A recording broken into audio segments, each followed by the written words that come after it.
Krievijas nekontrolējami tiek piegādāti ieroči un cilvēku resursi. Vai esat uzklausījis citu NATO pārstāvju viedokli? Jā, manuprāt, ir tā panta iedarbināšanas gadījumā Austrum Eiropas valstis to atbalstītu. Es neesmu drošs par vāciešiem. Ja viņi iebilstu, tad viņiem pievienotos arī citas valstis - Spānija, Itālija. Franču nostāja pagaidām ir neskaidrota. Lielas paldies, Dēļ. Mēs noteikti vēl konsultēsimies. Paldies. Galvenais jautājums ir, vai šis gadījums attiecas uz 5. pantu un kā tādā gadījumā būtu jārīkojas. Kungi, 5. pants attiecas uz militāru uzbrukuma gadījumiem. Šis skaidri izskatās pēc militāru uzbrukuma. Situācija attīstīsies tāpat kā Krimā. Valsts integritāte tiks grauta no iekšpuses, izmantojot etniskās minoritātes, propagandu, iespējams īpašo uzņēmumus un robežu pārkāpumus. Manuprāt, NATO būtu jāiegūst skaidrība par situāciju, novērošanas informācija un jāstiprina Baltijas spēki, palielinot gaisa spēku klātbūtni. NATO noteikti vajadzētu Baltijas jūrā izvietot jūras spēkus un arī dislocēt Latvijā daļu ātrās reaģēšanas spēku. Kišvera. Manuprāt, būtu jāsniedz visi iespējamā palīdzība informācijas jomā. Tomēr karavīru izvietošanu Latvijā Krievija uzskatītu kā situācijas sāsināšanu, un tā būtu ļoti bīstama. Varētu notikt kāda kļūda. Krievija varētu nesaprast, ka spēka izvietošana ir tikai atbalstoša funkcija. Es jums iebildīšu, Kišvera. Mēs nedrīkstam pārlieku baidīties aizskart Putina jūtas. Mēs taustīsimies kā pa tumsu, riskējot uzsākt karu ar Krieviju, jo nedrīkst pārlieku baidīties? Tā nav taustīšanās kā pa tumsu. Vispirms Latvijā ir jāizvieto karaspēks, tomēr uzreiz tas nav jāpielieto. Karaspēkam jābūt kā brīdinājumam. Šī ir NATO vienotības pārbaude. Mēs esam redzējuši hibrīdu karu Ukrainā. Mēs esam atklāti brīdinājuši Putinu neizmantot šo stratēģiju Baltijas valstīs. Manuprāt, ir nepieciešams nekavējoties izvietot NATO sauszemes spēkus. Mēs kļūdītos to nedarot. Mēs steidzamies notikumiem pa priekšu. Padomājiet, kādā situācijā tiks nostādīts Putins, ja jūs palielināsiet militāro klātbūtni. Krievijā vara tiek saglabāta, izrādot spēku. Ja NATO izaicinās Putinu un viņš piekāpsies, viņš zaudēs politisko ietekmi un ietekmi valstī. Krievija ir jābrīdina, bet karavīru dislocēšana būtu pārāk krasa reakcija. Mēs nesākam no nulles. Baltijas reģionā jau ir mūsu spēki un ir veiktas militārās mācības, lai brīdinātu Krieviju un neatkārtot Ukrainas scenāriju. Tā nav Ukraina. Es piekrīstu, ja tiktu dislocēti pirmie karavīri, bet tā nav. Tā nav Ukraina, bet NATO dalībvalsts. Putins to zina. Manuprāt, nevajadzētu dislocēt karavīrus. Tas tikai pasliktinās situāciju. Ir jādara viss iespējamais, lai situācija nesāsinātos. Manuprāt, ir nepieciešams stingri paust savu pozīciju. Pašlaik Krievija neatzīst savu iesaisti. Mēs to varam izmantot. Ja sāksies tiešs konflikts starp NATO un Krieviju, situācija attīstīsies nekontrolējami. Kā jums nav kauna?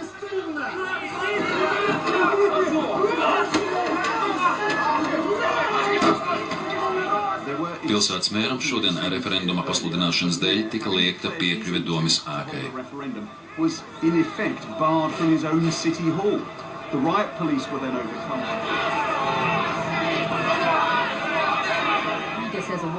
Pēc paziņojuma rīkot referendumu par Latgales autonomijas palielināšanu svētdien tika izdots Vorslava aresta orderis. Sasodīts. Tad izsauciet uz šejien, cik vien daudz vīru var dabūt, ja viņiem ir šaujamieroči. Negribu par to neko zināt.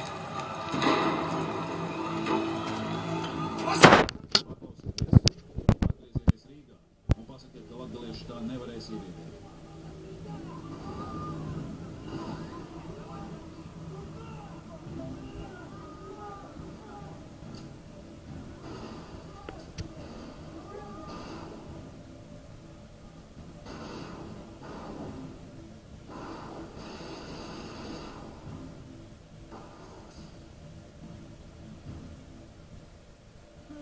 Krievijas noskaņotie grupējumi ir ieņēmuši administratīvās ēkas vairākās pilsētās Latvijas austrumos.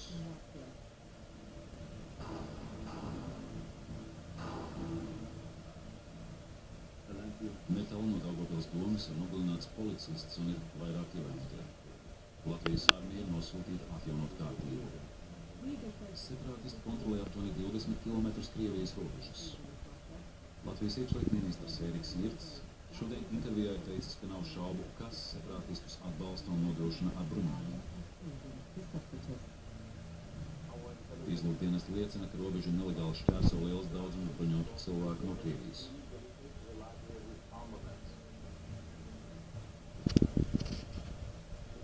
Pierādījumi par Krievijas iesaisti pašlaik ir ļoti maz. Latvijas izlūkdienesti, kuriem trūkst kompetences un spējas paskatīties uz situāciju no malas, veicina, ka tiek pārkāpta robeža. Vienīgais zināmais ir, ka Latvijā ir nopietni sabiedriskās kārtības traucējumi. Karavīru iesūtīšana nebūtu atbilstoša reakcija. Notikumi vispirms Ukrainā, Igaunijā un tagad Latvijā atgādina 30. gadu beigas. Ir jārīkojas ātri un jāiesaistās situācijas risināšanā. Ir jāveic uzbrukums Krievijai, par kuru nevarētu tikt vainota NATO. Kiberuzbrukums. Tādējādi Krievijai tiktu darīta zināma mūsu nostāja un tiktu nodarīti nopietni finansiāli zaudējumi. Pastāv vairāk iespējami varianti, kā šādu uzbrukumu varētu veikt. Pēdējos 50 gadus NATO Krievijai ir sevi pozicionējusi kā uz aizsardzību vērstu militāru savienību, bet pēkšņi tiks uzsākts lielmēroga uzbrukums. Ierosinājums nav uzbrukt Krievijai, bet izvietot spēkus Latvijā un NATO teritorijā. Ir runa par kiberuzbrukumu. Ar mums ir sazinājusies padomniece ASV Nacionālās drošības jautājumos Lorela Feinsteina. Lorela, kāds ir jūsu valsts viedoklis? Prezidents vēlas izvietot ātrās reaģēšanas spēkus. Viņaprāt, lai gan ir maz pierādījumi, ka separātistiem tiek piegādāts aprīkojums, ir nepieciešams dislocēt spēkus un nostiprināt robežas, lai atturētu Krieviju no turpmākas rīcības. Cik daudz būtu jādara? Pašlaik tiktu atbalstīta Latvija un tai tiktu dot ieroči. Protams, NATO spēku Latvijā, izņemot pašus latviešus, pildītu tikai aizsardzības funkcijas. Informācija viennoderīga. Iespējams, vēlāk sazināsimies vēl. NATO pamats. 5. pāns, kas paredz kolektīvu aizsardzību, palīdzētu atturēt Krieviju no turpmākas rīcības. Tas ļaut izvairīties no kara sākšanās, bet vājuma izrādīšana to gandrīz noteikti izraisīs. Mūsu starpā nav vienprātības. Līdz ar to būs jābalso par to, vai piekrist ASV lēmumam aizsardzības mērķiem Latvijā izvietot ātrās reaģēšanas spēkus. Jā, 4 pār šajā pusē un otrā. Tikai ja to atbalstīs parlaments. 5 pār, 3 pret. Es esmu pret tūritarīciju. NATO Ziemeļatlantijas padomē tiks paziņots mūsu lēmums atbalstīt Amerikas ieteikumu. NATO Ziemeļatlantijas padome ir nobalsojusi Latvijā izvietot ātrās reaģēšanas spēkus, no kuriem vairāk nekā 1000 karavīru būs no Lielbritānijas. Nākamā mēneša laikā tiks dislocēti britu spēki, kur palīdzēs apmācībās. Krievija paziņojusi par kārtējām militārajām mācībām netālu no Latvijas robežas. Karaspēks ir izvietots pie robežas, attaisnojot to ar mācībām. Lai situācija nesāsinātu, Krievijai vajadzētu to atvilkt.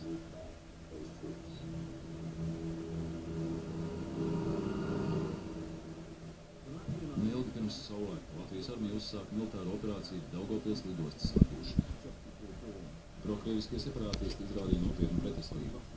Un kāds latviešu virsnieks man ir teicis, ka acīm redzams, viņu starpā ir labi apmācīti profesionāli karavīri.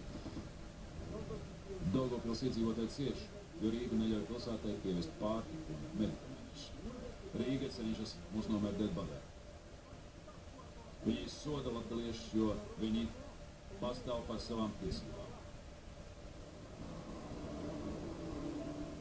Kāds Krievijas iznīcinātais ir avarējis Krievijas teritorijā pāris 100 metrus no Latvijas robežas. Prezidents Putins to ir nosaucis par nopietnu provokāciju un ir pieprasījis NATO paskaidrojumu. NATO pārstāvji uzstāja, ka alianse nav notriekusi lidmašīnu un visticamāk tā avarējusi pilota kļūdas dēļ.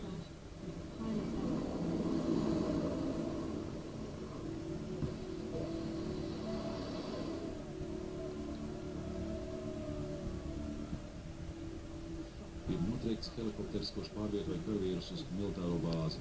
Latvijas armija ir apstiprinājusi, ka dzīvību ir zaudējuši 15 karavīri.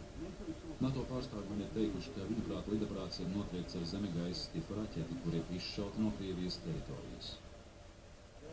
Viņi ir pārliecināti, ka lidaparāti notriekusi S-400 raķeti, kas tikusi izšauta no Krievijas. Vai jūs izlūkdienesti tam piekrīt? Jā. Ko par to domā pārējie padomes locekļi? Ir sagaidāms, ka Amerika ieņems stingru nostāju, tāpat arī Polija un pārējās Baltijas valstis. Vācijas vārstās pastāv nopietnas bažas, kā, ja tiks veikts uzlidojums, tas būs liela mēroga, un ir jābūt ļoti uzmanīgiem neizraisīt karstāvokli. Kāda ir Lielbritānijas nostāja? David, tieši par to mums arī ir jārunā. Tiklīdz varējušies ar jums sazināšos. Paldies! Vienkāršs jautājums, tomēr sazarots un sarežģīts. Vai mēs